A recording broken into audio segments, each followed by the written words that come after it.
appear to have become sort of a vicious circle, doesn't it? Theresa May comes to Brussels, but ostensibly has little to offer. And then on the other hand, you have Brussels not really wanting to act until it has concrete proposals. So how is this impasse going to be broken?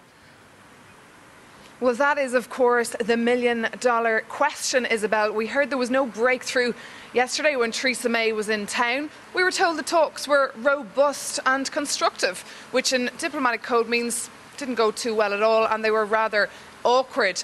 I mean, this stalemate ongoing. But usually in a game of chess, you can't really compare these negotiations to a game of chess, because in chess, of course, you know what your opponent wants. And there's still, according to e-negotiators, no clear definition in the United Kingdom of what exactly Brexit is and what MPs in the House of Commons really want. But what people I've been speaking to here in Brussels want when it comes to Brexit is closure. They want to close a chapter. And as we heard from Jean-Claude Juncker yesterday, he will not be reopening the withdrawal agreement, but his doors will be open for talks. And we're hearing that Michel Barnier, the EU's chief negotiator, will be meeting with Stephen Barclay, that's the UK's new Brexit negotiator, next Monday in Strasbourg. And meanwhile, their teams will be locked into talks over the next few days to try and find a way out of this stalemate.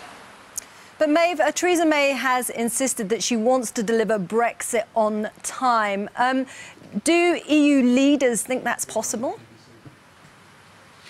Well, take Angela Merkel, what she said yesterday. She said 50 days is a lot of time, or 50 days is not much time. She said it depends on how you interpret it. So she seems fairly confident that a deal will be struck. But e-negotiators here are losing a lot of sleep. They thought that the UK would need at least 3 months in order to get all the legislation passed after the withdrawal agreement was ratified. And the mood yesterday in the European Parliament was nervous, with Antonio Tajani, that's the President of the European Parliament, saying that he was concerned. He said, we're just weeks away from a human catastrophe, an economic catastrophe. He said that that's what a no-deal Brexit would look like. But bear in mind that MEPs are also in campaign mode. There's elections coming up in May, and they're using Brexit and the ongoing negotiations as a way to tell people to start supporting the European Union and not turn away from it. Let's take a listen to Manfred Weber. That's the head of the European People's Party, the centre-right group in the Parliament, the biggest group.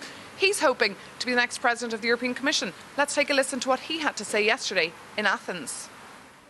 We are in a European election campaign, and the British case gives people all over Europe a clear indication: don't risk your membership in the European Union. It's much better to reform the European Union where it is needed than to leave or even destroy the European Union. And that is obvious when we look now to the British internal domestic situation.